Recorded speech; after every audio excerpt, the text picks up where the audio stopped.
अरे विधाता अरे भाग लिखल कलम विधाता भाग लिखल कलम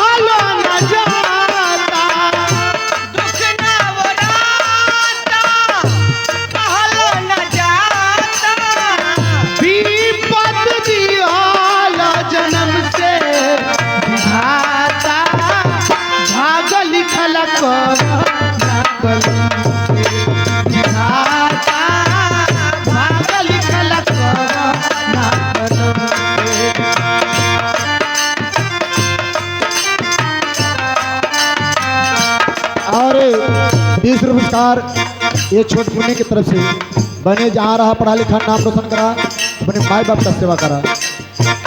माई के न देखे कबली पापा के न प्यार हो खुशी रहे काम मिलल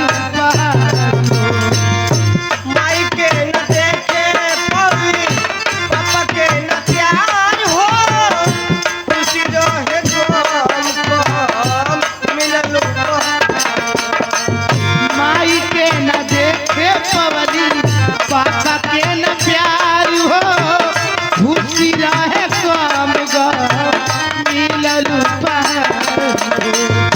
माई के न देखे बोली पापा के न प्यार हो खुशी रहे मिलल जब दुख भुलाए हौसल के चाही जब दुख होई कल के चाही हंसी दे के छीन ले लटन से विधाता भाग लिखल विधाता भाग लिखल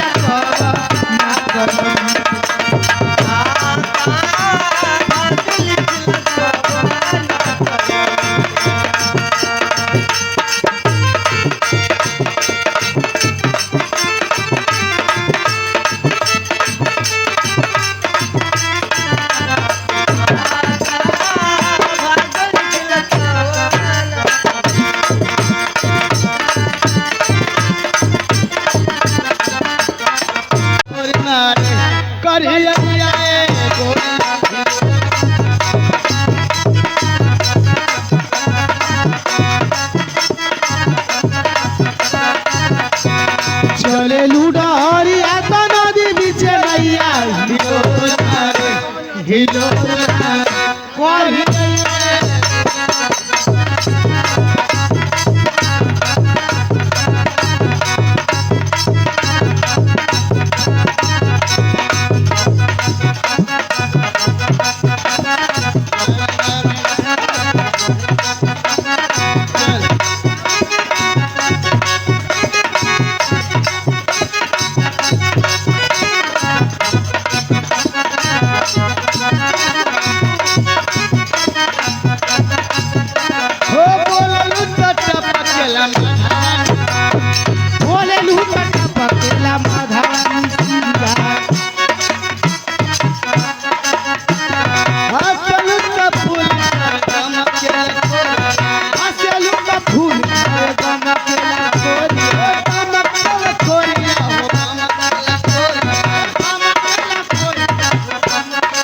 अरे कल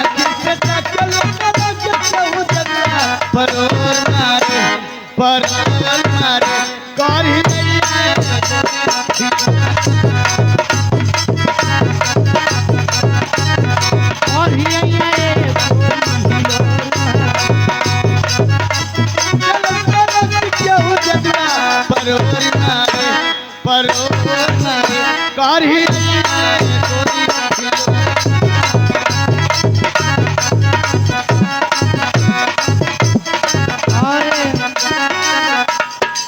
बहुला से 51 रुपया पुरस्कार।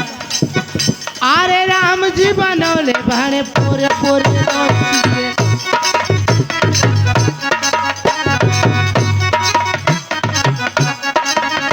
हो देलक तू गराई सब साचो फूल सच। पहले तू घर आई भाड़े साचो खूब सोची के।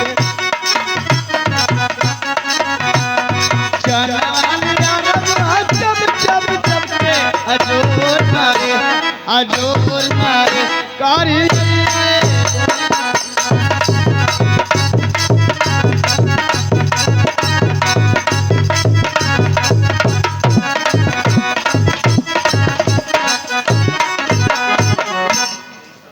हेलो सनम ई तो केहू डुप्लीकेट गा के चल गया, हमारा ओरिजिनल सुना।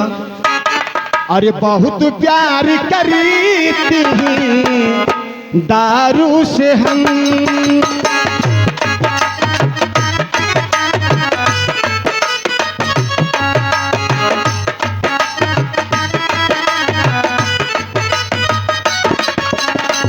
ललका के दाता ललका।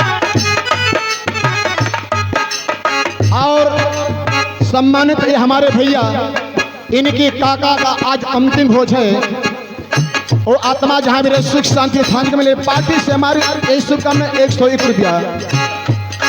हो ललका के दाता, ललका के दाता, उजरी का के हम बहुत प्यार करती थी दारू से हम।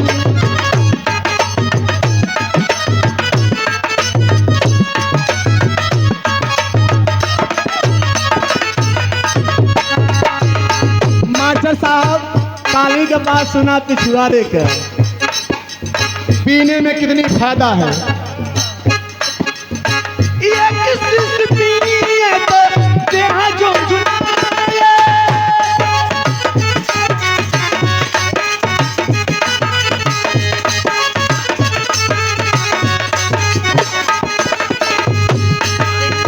दूसरा से पिए तो थोड़ा लड़खड़ाए।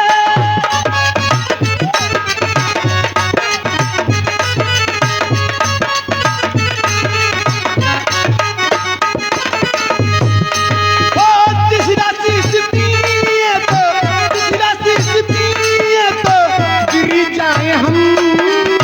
बहुत प्यार करती थी दारू से हम।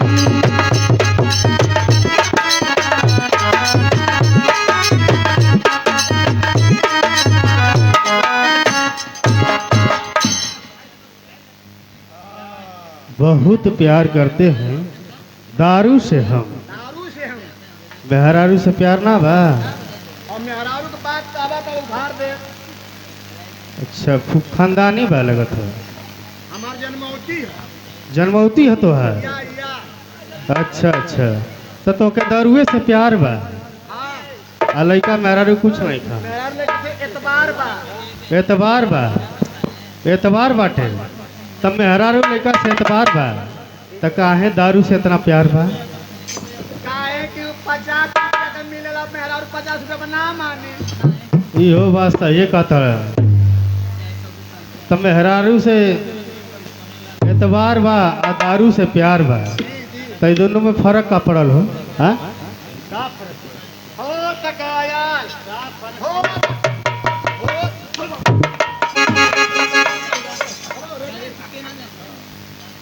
तो ये थे इस कंपनी के हास्य कलाकार हमारे माननीय श्री रमेश कुमार अनपढ़ जी, जो कि इसी तरह आप लोग को पूरी रात बीच बीच में हंसने हंसाने का काम करते रहेंगे।